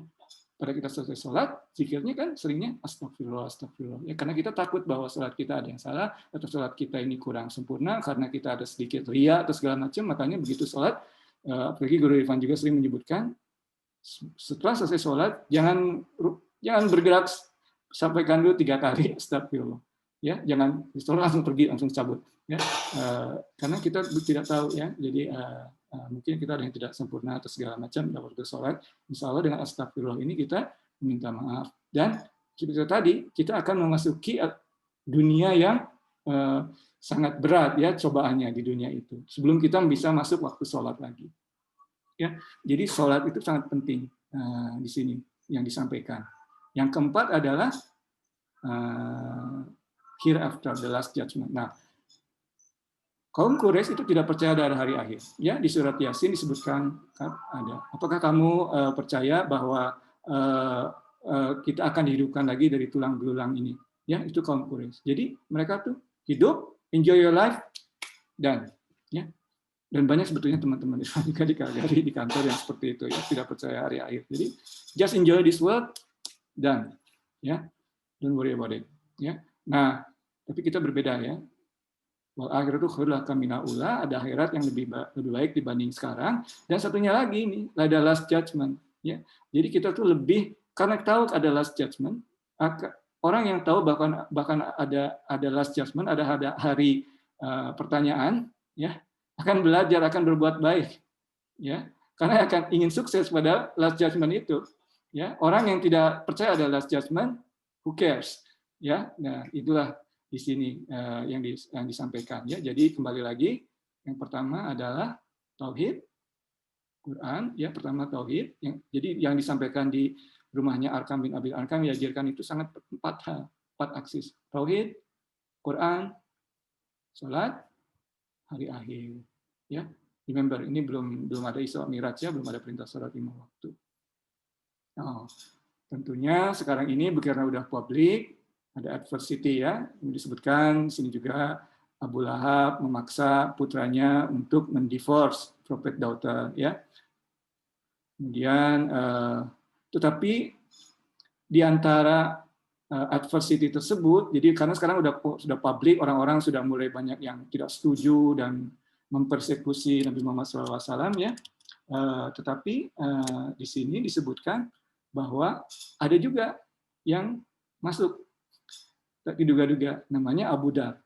Abu Dar ini highway robber. Nah, ya, tadinya highway robber, Abu Dar. Tapi dia bilang, saya dengar orang menyebut kamu sebagai sorcerer, ya. Saya ingin mendengarkan apa sih ajaran kamu. Dan setelah disampaikan, Abu Dar ini dari kaum Ghifari akhirnya menjadi Muslim, ya. Dan menjadi, kita tahu, ya, banyak sekali hadis yang disampaikan oleh Abu Dar al-Ghifari. Padahal dia tadinya siapa? Highway robber. Ya. So don't give up on people. Don't prejudge people. We don't know their end. Ya. We don't know our end.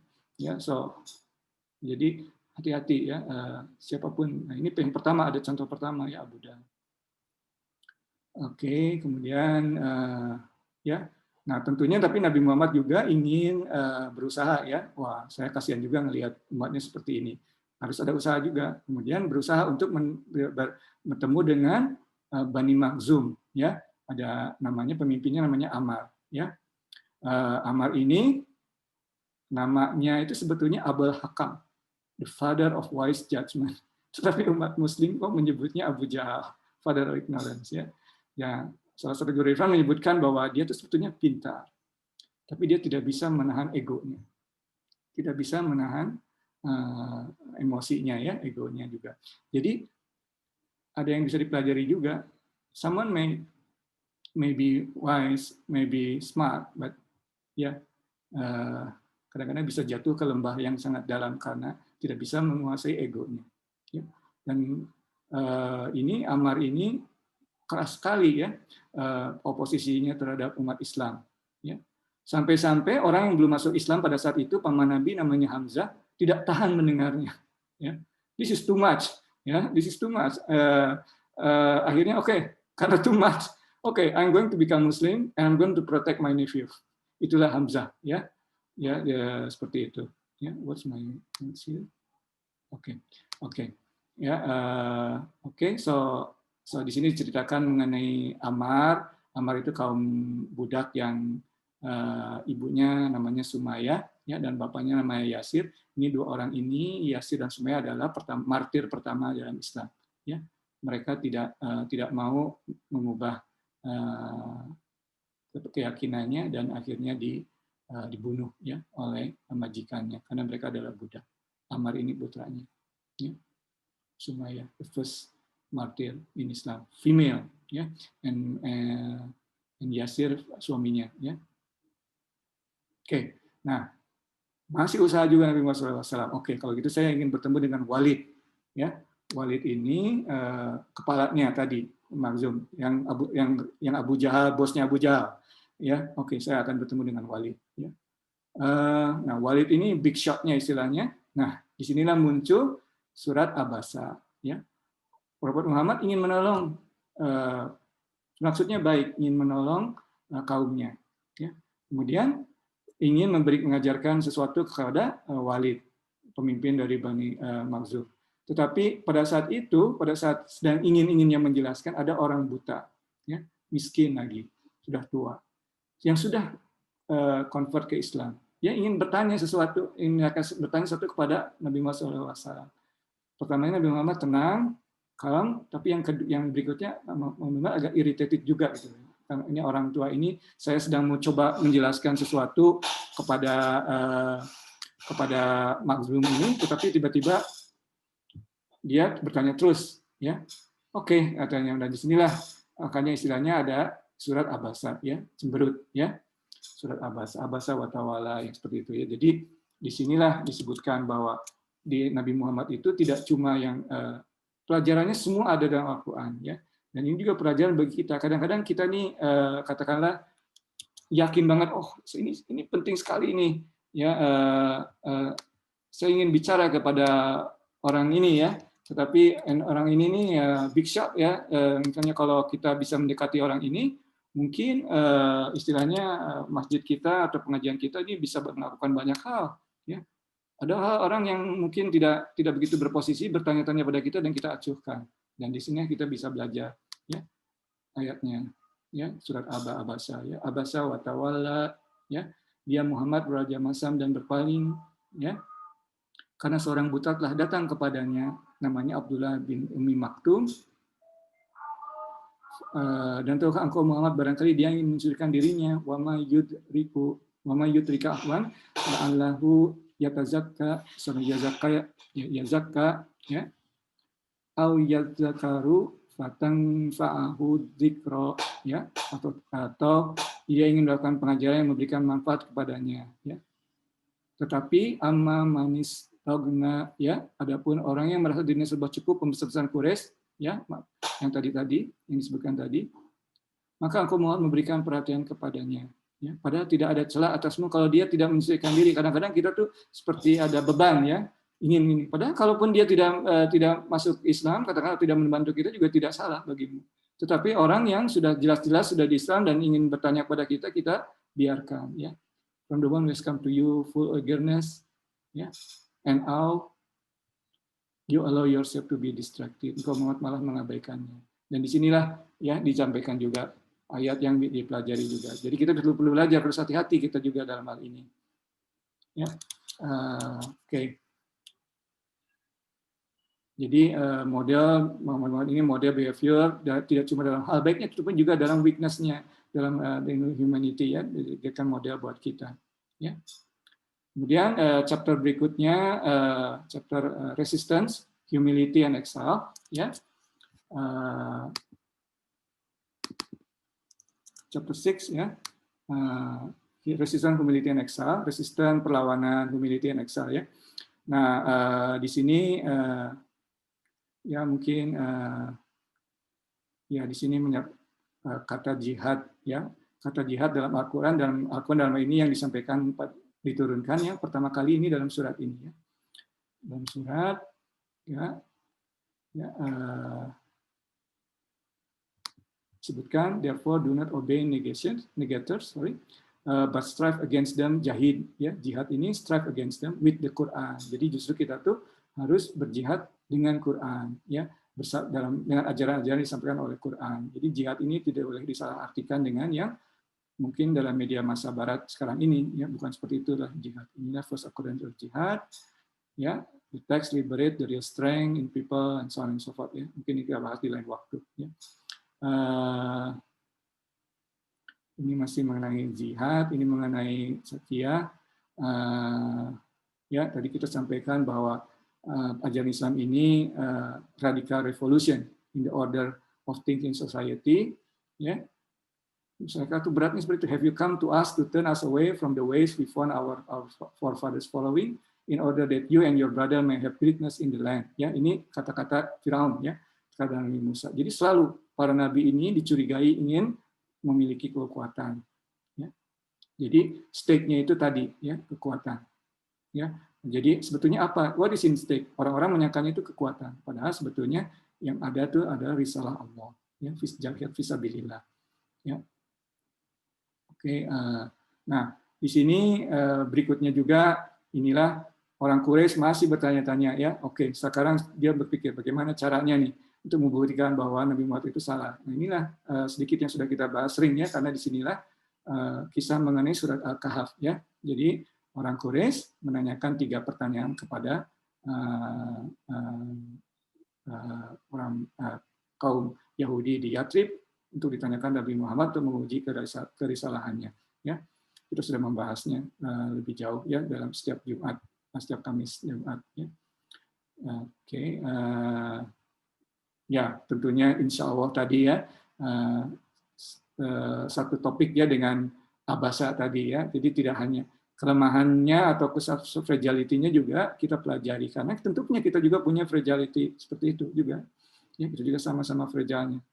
Nah, kemudian karena sudah, katakanlah sudah sampai atas banget, ya, sampai sini, oke, boleh mungkin sekarang ini kita mengizinkan untuk beberapa orang untuk hijrah.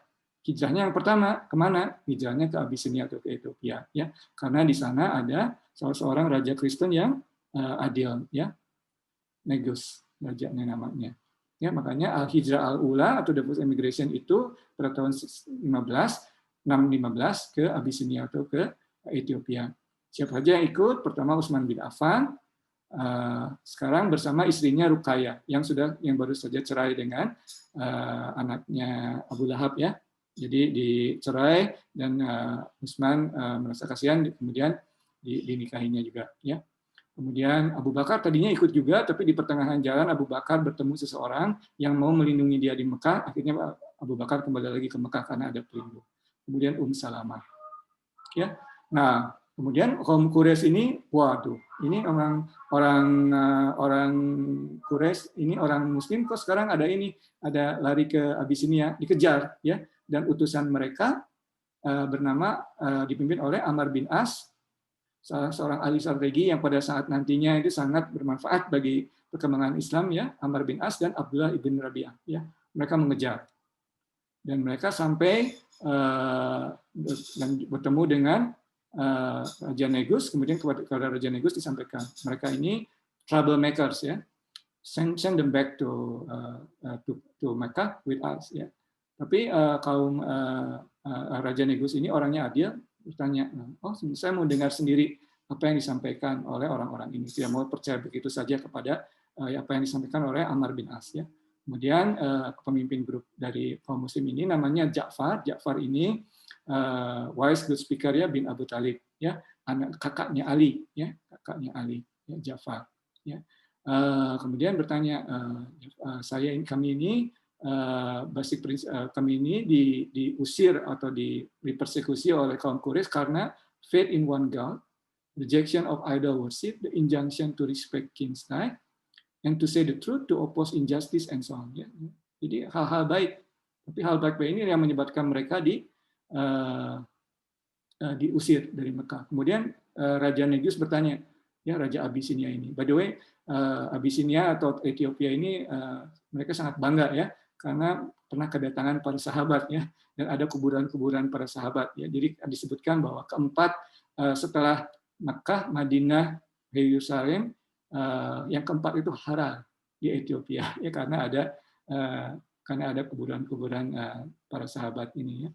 Kemudian di sini King Negus, by the way, ya, bertanya kepada Ja'far, bisa saya dengarkan kitabmu, ya. Kemudian disampaikanlah atau Ja'far bin Abi Thalib ini menyampaikannya secara lisan, ya, surat Maryam, read in the book, Son of Mary, dan seterusnya, ya. Dan ini inline sekali dengan ajaran Kristen, ya, inline sekali, ya. Apalagi untuk Kristen yang mendengarkan kisah Mary yang berlindung, mengucilkan diri dan sebagainya. Ini mereka resonate sekali cerita ini. Akhirnya mereka sangat tersentuh dan mengatakan kepada kaum Quraisy, "No, they are staying here. You go home." Ya, seperti itu. Dan tentunya kaum Quraisy kecewa, ya. Tetapi Ammar ini tidak menyerah begitu saja. Ammar datang lagi kepada Raja Negus. Coba tanya, katanya kata Ammar sama mereka kaum Quraisy ini, apakah mereka menganggap Yesus itu sebagai anak Allah atau apa ya? Nah, di sini buah si malakama ya harus menjawab. Tapi Ja'far bin Abi Thalib menjawabnya dengan fakta. No, yeah, we say what our prophet has taught us. He is God's servant, Yesus alaihissalam, His messenger, His spirit, Ruhillah, His word, and He has breathed into Mary, the Holy Virgin. Dan tidak menyebutkan sedikit pun tentang Son of God. Ya. Kemudian tentunya orang Arab ini, Ammar bin As ini menganggap, wah akhirnya ketahuan juga nih, pasti ini diusir nih, karena tidak menyebutkan anak Tuhan, bahkan menyebutkan servant. Tetapi surprise, Negus bahkan menjawab, Jesus son of Mary does not exceed what you have just said by the length of this stick. In other words, I agree with you. Ya.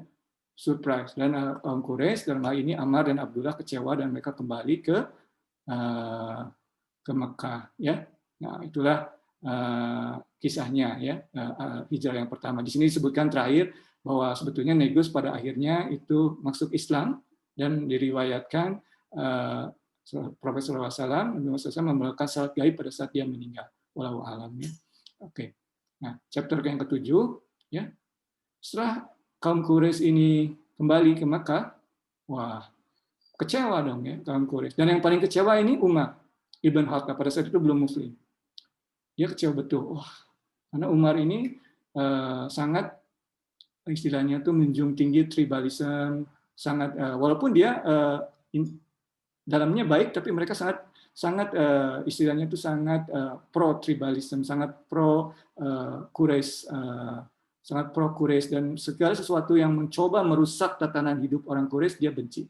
Dan Islam pada saat itu dianggap oleh Umar merusak tatanan hidup orang Quraisy. Setelah itu Umar bilang, "Okay, I'm gonna kill Muhammad." Ya, berjanji. Dia membawa sword in his hand dan mencari Muhammad. Ya, oke. Dan pada saat itu di perjalanan Umar bin Khattab bertemu Nuaim. Nuaim pertama-tama menyebut, sebetulnya di sini tidak disebutkannya, pertama-tama bertanya, ya, jadi ya, oke, give me a moment. Ya,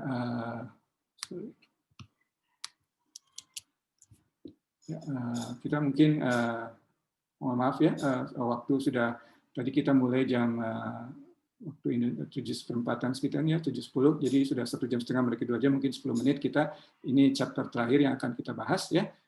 Kita akan memulai 2 minggu ya, di bulan November, dari mulai hijrah menuju ke Madinah ya. Ya, jadi kisah Umar ini merupakan kisah terakhir yang kita bahas, karena mungkin waktunya sudah lewat ya, mohon maaf ya.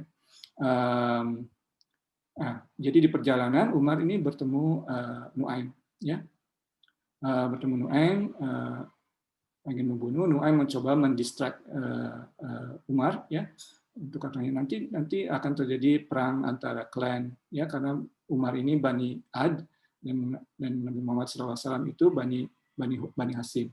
Tapi Umar tidak peduli. Kemudian Nuaim berpikir lebih lanjut, oke, Umar, sebelum kamu menuju Rasulullah, pikirkan dulu keluargamu. Umar kaget ya. Wah, dia baru sadar maksudnya bahwa adiknya Fatimah, adiknya Umar, dan brother-in-law Said sudah masuk Islam. Ya, diajarkan oleh Khabbab, ya, salah seorang itu.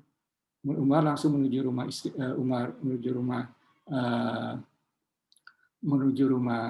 adiknya. Kemudian di rumah adiknya Umar ini mendengar di dalam rumah ada yang membaca Quran. Kemudian mengetuk pintu, semua kaget, mengetuk pintu, kemudian Umar masuk, ini dan meminta, mana yang kamu baca tadi? Mereka menyatakan kami tidak membaca, bahkan menyembunyikannya, dan Habab juga bersembunyi. Akhirnya Umar berantem, ya, berkelahi dengan brother-in-law, ya, Said. Saat berkelahi itu secara tidak sengaja Umar pukulannya mengenai adiknya, dan Fatimah terkena pukulan Umar dan berdarah, ya. Umar di saat itu berhenti karena Umar ini juga seorang kesatria, ya, dia merasa, oh, mereka kaget sudah bukan membunuh, ya, memukul adiknya sendiri, wanita. Kemudian Umar berhenti, dia menenangkan diri, kemudian tanya, berikan pada saya apa yang kamu baca, saya ingin melihat. Kemudian Fatimah menyatakan, saya akan berikan, tapi kamu membersihkan diri kamu sendiri, wudhu dulu, ya, istilahnya. Setelah membersihkan diri, Umar kemudian membaca, dan yang dibaca adalah surat Toha, ya.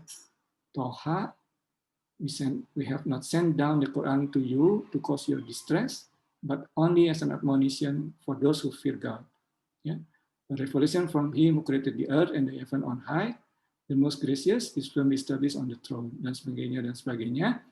Dan seterusnya, sehingga ayat ke-38, kalau tidak salah, Verily I am God, there is no God but I, so serve me and establish a great prayer for my remembrance. Ya.